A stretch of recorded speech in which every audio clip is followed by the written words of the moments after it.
बिस्मिल्लाहिर्रहमानिर्रहीम।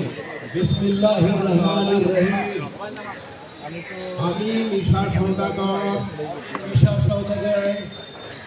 বাংলাদেশ চলচ্চিত্র শিল্পী সমিতির সভাপতি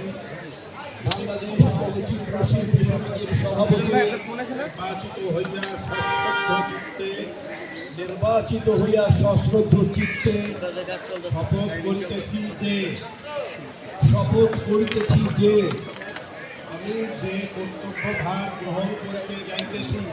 আমি যে কর্তব্যভার গ্রহণ করিতে যাইতেছি সমিতির বিধান অনুযায়ী ও বিশ্বস্ততার সহিত পালন করিব। আমি বাংলাদেশ চলচ্চিত্র শিল্পী সমিতির গঠনতন্ত্রের